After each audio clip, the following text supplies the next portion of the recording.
चलेंगे एक्सरसाइज 4.3 का तीसरा का पहला नंबर क्वेश्चन है कि x माइनस एक्स बराबर 3 है। अब बोला है कि x नॉट इक्वल टू 0। इसका अर्थ है कि जो x का मान निकालिएगा बाबू वो 0 नहीं आना चाहिए। क्या नहीं आना चाहिए? 0 नहीं आना चाहिए। तो देखो 0 तो नहीं आएगा, ध्यान दीजिए, समझिए। पहले क्वेश्चन तो ये है, हम लोग को इसको द्विघात समीकरण द्वारा क्या करना है? हल कर देना है, ठीक है।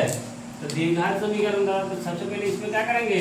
गुना हो जाएगा, एक्स स्क्वायर हो जाएगा, बताइए तो, बोलिए। अब बटा एक्स हो जाएगा, कोई दिक्कत? यहाँ 3। अब मान लीजिए इस एक्स को उधर भेजिएगा तो गुना होगा उसमें -1, तो 3x हो जाएगा। ये हो जाके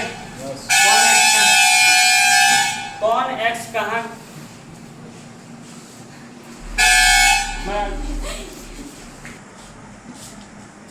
ये 3x जो है वो x को इधर भेज दीजिए, तो x square minus 3x minus 1। Clear? अब बताइए द्विघात समीकरण के तरह आ गया है। अब ये आप लोग बना सकते हैं, जैसे a बराबर क्या? b। a बराबर क्या ले सकते हैं? a। b बराबर c बराबर d बराबर सूत्र होता है वियोजक का b स्क्वायर माइनस 4ac। अब यहाँ पर रख लीजिए, और यहाँ 4 1 फिर माइनस 1। अब इसका वर्ग कीजिएगा तो क्या हो जाएगा? माइनस माइनस क्या हो जाएगा? 4 एकम जोड़िएगा तो 9 4 13। चलिए अब फिर आपको निकालना है सूत्र से -b plus minus root under d, ठीक है, 2a।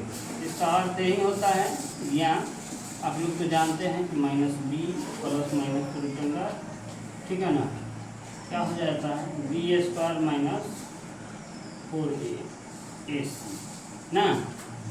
उसी का अर्थ है, ये सूत्र आपको किताब में ऐसे ही देता है, मगर हम शॉर्ट में बना करके इस पर रख दे रहे हैं, ठीक है। अब करेंगे क्या कि -b का मान कितना है? b का मान कितना है?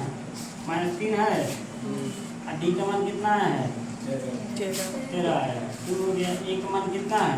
1। अब यहाँ ध्यान दीजिएगा, ये प्लस हो जाएगा, होगा।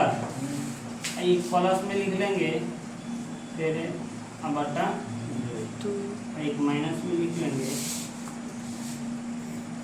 13 बटा